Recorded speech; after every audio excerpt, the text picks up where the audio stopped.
A story of quiet protection. The lobby of the Grand Celestine Hotel hummed with the soft murmur of afternoon guests, crystal chandeliers casting gentle light across marble floors that had witnessed a century of elegant comings and goings. Eleanor stood near the reception counter, her hand resting lightly on the gentle curve of her belly, waiting for the clerk to finish preparing her room key. She had learned, over these past months, to carry herself with a stillness that came not from hiding, but from knowing she no longer needed to run. It was in that moment of calm that she heard the voice, a sound from a life she had deliberately left behind. Well, well. Eleanor Chen. Still fat, I see. The words landed in the quiet lobby like a stone dropped into still water. Several guests glanced up from their newspapers. The concierge paused mid-sentence. And Eleanor felt, for just a heartbeat, the old familiar weight of shame that Marcus Wheeler's voice had always carried with it. She turned slowly, and there he was, tailored suit, expensive watch, the same smirk that had once made her feel small enough to disappear. Marcus stood by the polished brass railing that separated the lobby from the lounge, a drink in his hand, clearly pleased with his own cleverness. Funny running into you here, he continued, taking a step closer. Thought you'd be hiding somewhere by now. You always were good at. He stopped. Something in the air had changed. The temperature seemed to drop by a single degree, not cold exactly, but present in a way that made Marcus suddenly aware of his own heartbeat. The guests nearby fell silent. Even the distant pianist seemed to soften his playing. Eleanor didn't need to turn around. She had learned to recognize that presence the way one learns to recognize dawn, not by seeing it, but by feeling the world shift around it. Victor Ashford stepped forward from the archway behind her, moving with the unhurried grace of someone who had long ago stopped needing to prove his power to anyone. He was tall, with dark hair touched by silver at the temples, and eyes the color of aged wine that held centuries of patience within them. He wore a simple charcoal coat, no ornament, no display, because he had never required such things. He did not look at Marcus. Instead, his attention settled on Eleanor with a quietness that held more meaning than words. The car is ready whenever you wish, he said, his voice low and calm. There is no hurry. Only then did his gaze shift to Marcus Wheeler, and it was not threatening. It was simply knowing. The kind of look that sees a person completely, their smallness, their cruelty, their desperate need to diminish others to feel significant, and finds nothing there worth the effort of anger. Marcus, for perhaps the first time in his life, found himself without words. His drink trembled slightly in his hand. He had no idea who this man was, but some ancient instinct buried deep in human memory recognized when it stood in the presence of something far older and far more powerful than itself. Marcus stepped backward. I was just leaving. Victor said nothing. He simply waited.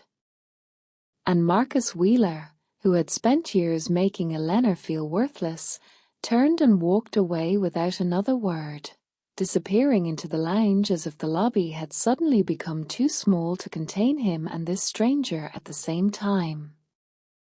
The normal sounds of the hotel returned slowly, quiet conversations, the gentle clink of teacups, the rustle of newspapers.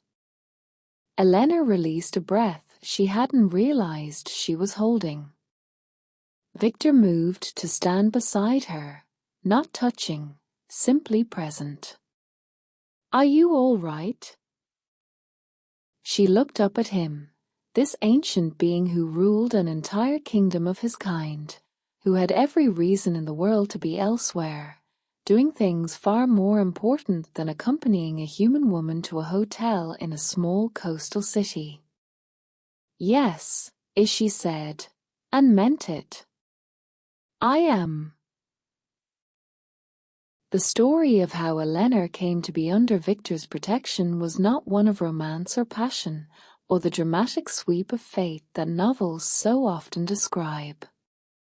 It was quieter than that, and perhaps more meaningful for its quietness. 6 months earlier, Elena had been alone. Not merely unmarried or unaccompanied, but truly alone in the way that comes from having been systematically stripped of confidence, connection, and any sense of her own worth. 3 years with Marcus had done that. 3 years of small cruelties, casual dismissals, and the constant implication that she should be grateful anyone tolerated her at all. When she finally left him, she had nothing but a single suitcase and the fragile courage it had taken to walk out the door. She had found work as a night clerk at a small inn on the edge of a forest village, the kind of place travelers passed through but rarely remembered. It was there, on a winter evening when the snow fell thick and silent, that a stranger had collapsed on her doorstep. He had been wounded, though she would later learn that what she saw was not blood but something older, a kind of exhaustion that came from carrying too many burdens for too many centuries. She had brought him inside, asked no questions, and simply offered what she had: a fire, a blanket, a cup of warm tea, and the kindness of not demanding explanations. She hadn't known what he was. She hadn't cared. "You should be afraid of me," he had said that night, his voice rough with weariness. "Maybe," she had replied, adding another log to the fire. "But you're cold and hurt, and that seems more important right now." Victor had looked at her then with an expression she wouldn't understand until much later. The look of someone who had forgotten that simple kindness existed in the world and was rediscovering it like a language once spoken but long abandoned. He had stayed 3 days, recovering his strength, saying little. On the morning he left, he had paused at the door. "If you ever need sanctuary," he had said, "you need only ask." She had nodded, not really believing she would ever see him again. But fate, it seemed, had other intentions. 8 weeks later, Elena discovered she was pregnant. The circumstances were neither magical nor mysterious, simply the result of a brief connection with someone she had trusted, a moment of comfort in a lonely time that had left her with something unexpected. The man had vanished soon after, as some people do, leaving her facing an uncertain future with a child she hadn't planned but already loved. When Marcus somehow tracked her down to that small village, appearing at the inn with threats and accusations, determined to drag her back into his control under the pretense of concern, Elena had remembered Victor's words. She had whispered them to the winter wind, not really believing anything would come of it. But something had come.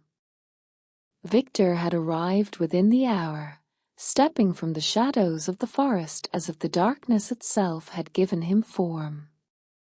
He had not threatened Marcus. He had not raised his voice. He had simply looked at him and spoken for words, She is under my protection. And Marcus, for all his bluster, had recognized that this was not a negotiation. In the months that followed, Eleanor had learned what protection meant to Victor Ashford. It was not ownership. It was not control. It was not the possessive guard of a man claiming territory. It was ensuring she had a home, a quiet cottage at the edge of his estate where the morning light came through the windows just right. It was arranging for a doctor who specialized in high-risk pregnancies, one who asked no questions about the unusual nature of her protector. It was sitting with her on the evenings when fear crept in, not offering solutions or platitudes, but simply being present in a way that made the fear feel smaller. Why? She had asked him once, on a spring evening when the garden was coming into bloom. Why help me? I'm nothing to you. I'm nobody. Victor had been silent for a long moment, his gaze fixed on some distant point beyond the garden walls. When I was young, he said finally, I believed power was for conquest. I spent centuries proving it, building empires, commanding armies, bending the world to my will. He paused, and something in his expression softened with an old, quiet grief. I lost someone, once. Someone I should have protected but didn't, because I was too concerned with demonstrating my strength to notice they needed my gentleness. Eleanor waited, not pressing. I cannot undo that failure, Victor continued. But I can choose differently now.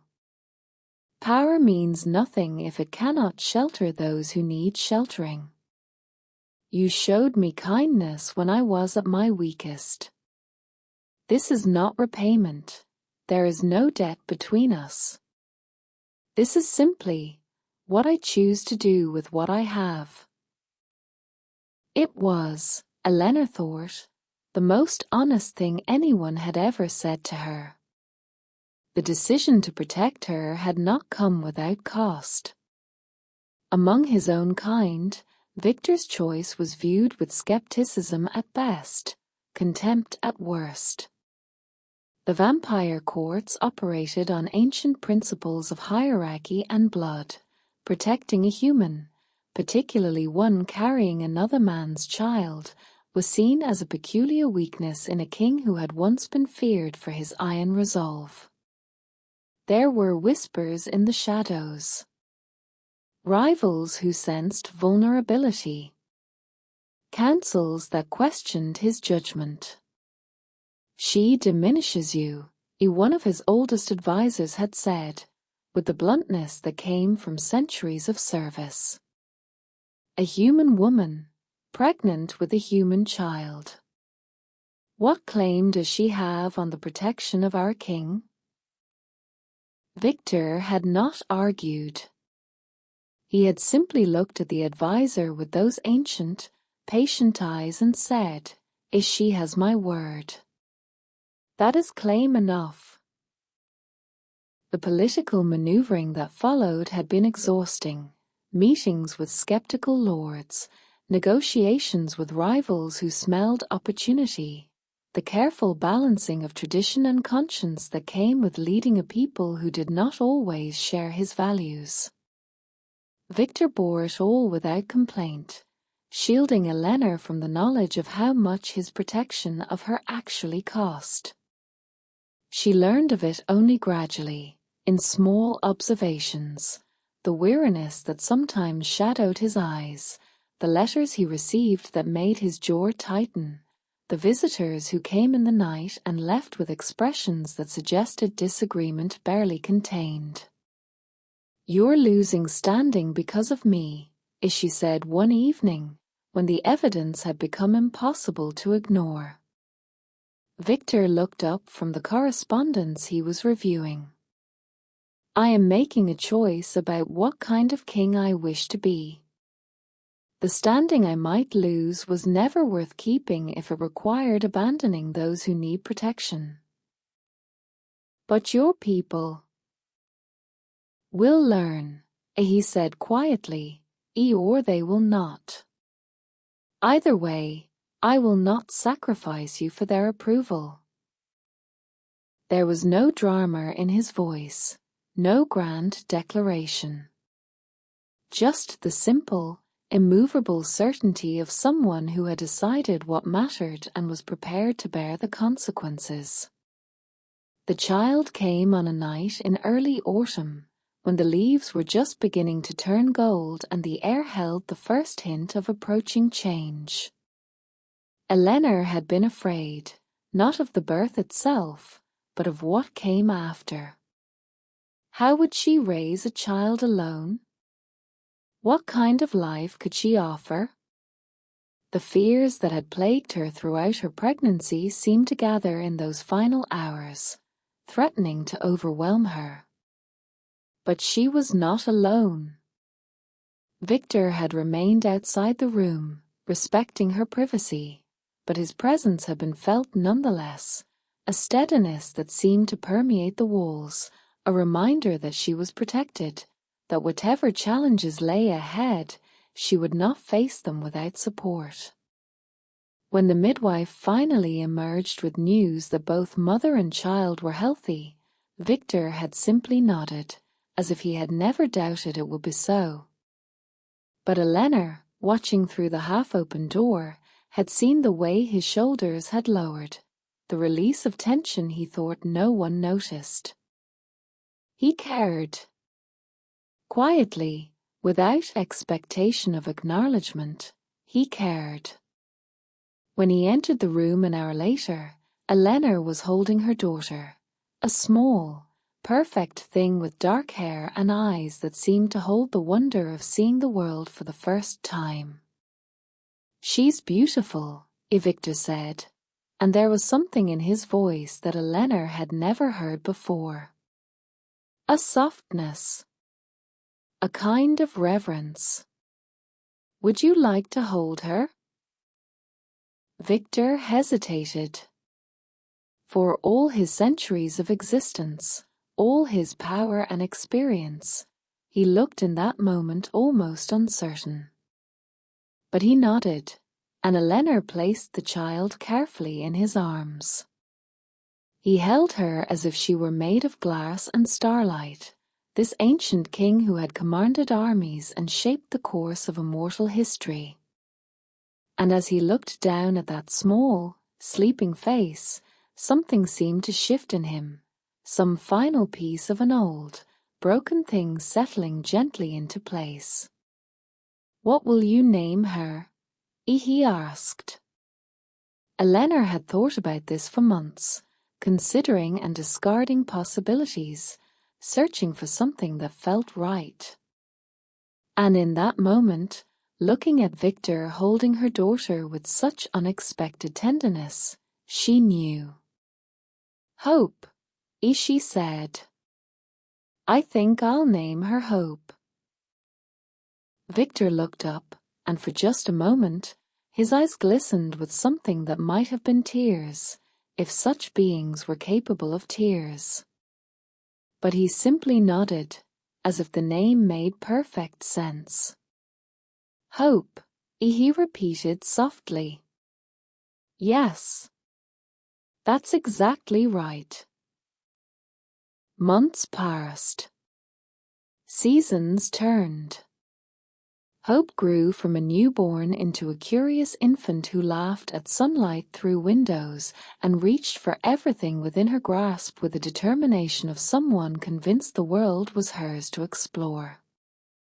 Victor remained a constant presence, not intruding, never overstepping, but always there when needed. He had arranged for Eleanor's education in estate management, recognizing that she needed purpose beyond motherhood.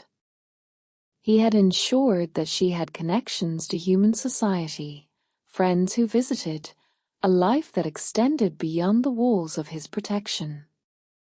"You're preparing me to leave," Elena observed one afternoon, as Hope napped in her cradle and autumn rain traced patterns on the windows.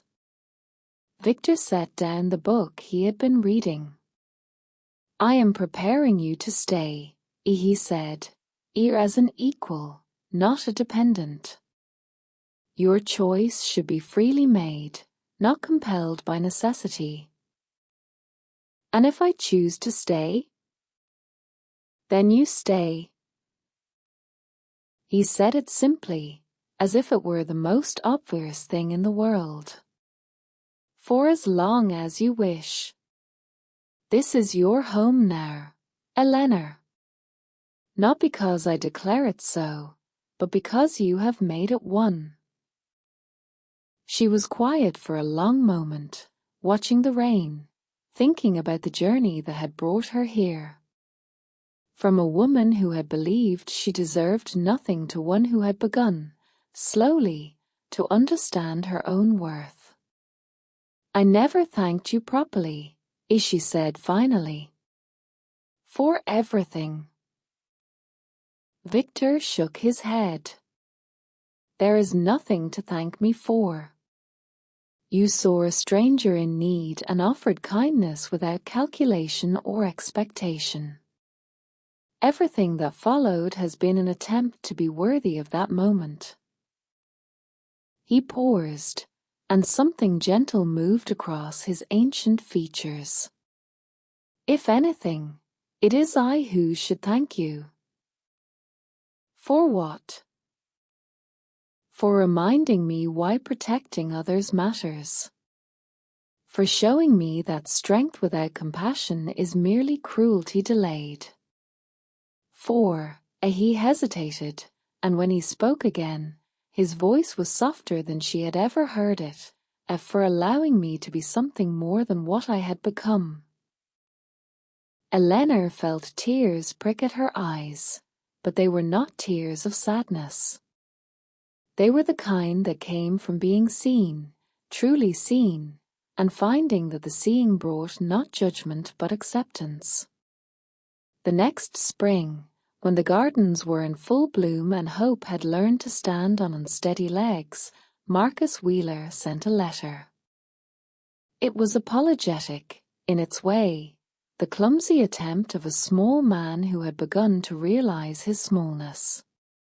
He wrote of regret, of changed perspectives, of hoping she might consider forgiving him for how he had treated her. Elena read it once, then set it aside. She did not respond with anger or triumph. She felt no need for revenge, no desire to make him suffer as she had suffered. Those feelings had faded over the months, replaced by something more peaceful, the simple recognition that he no longer had any power over her at all. When Victor asked about the letter, she shrugged.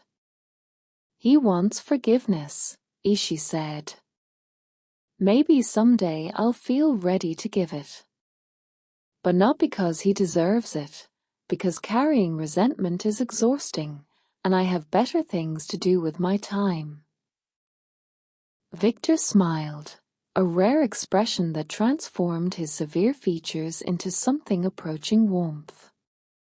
"That is remarkably wise. I had a good teacher. I taught you nothing. You simply remembered what you always knew and had forgotten." On Hope's first birthday, they held a small celebration in the garden.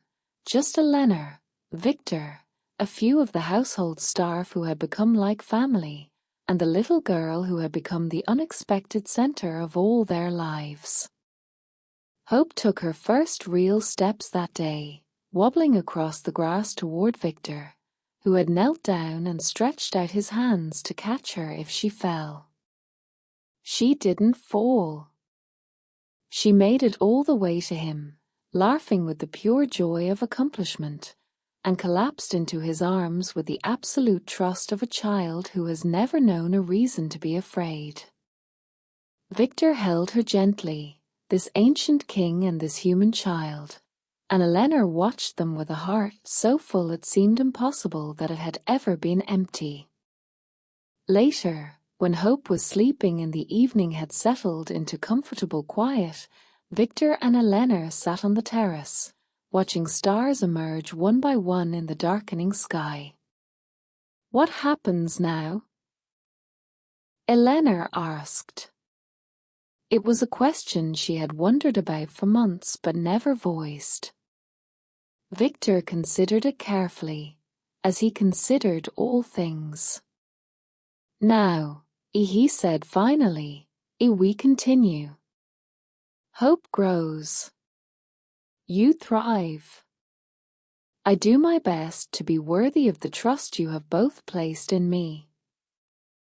He paused, and something that might have been hope, the emotion, not the child, flickered in his ancient eyes. And perhaps, in time, we discover that family is not always a matter of blood. Perhaps we find that it can be built from choice and kindness and the simple decision to care for one another. Eleanor leaned back in her chair, letting the peace of the evening settle around her like a blanket. "I think," she said softly, "that sounds exactly right." And in the quiet of that autumn night, with a child sleeping safely inside and a protector who asked nothing in return, Eleanor finally understood what it meant to be home. Not a place, but a feeling. Not security through walls, but safety through trust. She had once believed she was nothing. She had been told she was worthless. She had spent years shrinking herself to fit someone else's small expectations.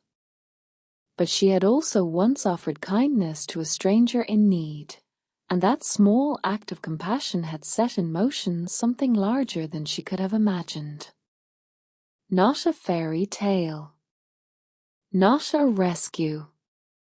Just the quiet, steady work of two people choosing to be better than the world expected them to be. The Vampire King had not saved her. He had simply given her the space and safety to remember how to save herself. And in return, without even knowing it, she had given him something equally precious, the reminder that even the oldest, most powerful beings can still learn to be gentle. Outside, the night settled soft and calm over the estate.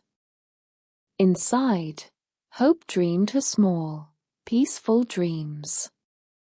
And in the space between them, two unlikely companions sat in comfortable silence, needing no words to understand what they had built together.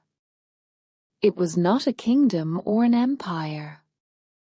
It was not conquest or possession. It was simply home. And that, in the end, was enough.